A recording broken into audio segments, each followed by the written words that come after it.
We begin with a story that Local 12 News broke on Twitter and was the first to tell you about: the firing of Cincinnati Police Jeffrey Blackwell.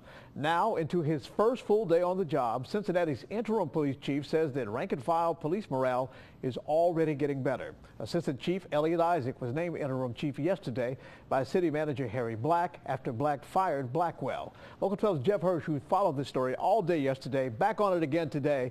And Jeff joins us now from City Hall with the very latest. Good afternoon, Jeff. Good afternoon, John. Yesterday, 24 hours ago, almost to the second, I was standing here giving you city council reaction to the firing. The city manager, of course, fired the police chief, saying that the Cincinnati Police Department had become dysfunctional, was in a free fall, and he accused the chief of creating an atmosphere of intimidation. Today, the city manager, the acting chief, and police specialist Scotty Johnson, who was one of the people who had criticized the chief internally, were on the Buzz Radio on Lincoln Ware's show. The acting chief, the interim chief, I should say, said that things are already starting to turn around just because of the change. He said there's now a sense of relief and a sense of joy. Now, Scotty Johnson, who had been one of Chief Blackwell's assistants, one of his aides, had complained. He was one of a dozen people who had complained internally about alleged intimidation by the chief of his staff members. And so Johnson, who's very well respected, very well known, and was a president of the Black Police Association, his testimony, his statements yesterday were very critical. Now, the chief said, the acting chief, or the interim chief, I got to get the title right, the interim chief said there is right now already a sense of joy and relief among the rank and file.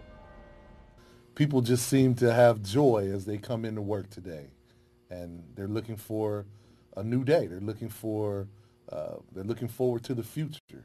They're looking for new opportunities and a chance to really do what they came to do.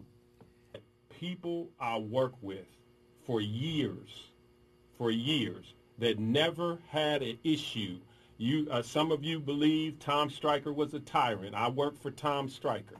I've worked, I think, for 7 chiefs. Well, how do you compare the two, Stryker and Blackwell? I'll say this: the employees that were breaking down and I'm praying with, they never did that under Tom Stryker with me. You know, of course, this was a call-in show, a phone radio show, and it was really interesting because some of the callers were critical of the city manager and his decision. Others were supportive. Some were critical of Scotty Johnson. Some were not. But there was one caller, I think, that stood out the most, to me anyway, and that was a caller who identified himself as a Cincinnati police officer. And he said to the city manager, he said, "Mr. Black, I just want to thank you." Live at City Hall, Jeff Hirsch, Local 12 News. Back to you. All right, Jeff. Enlightening indeed. Thank you so much.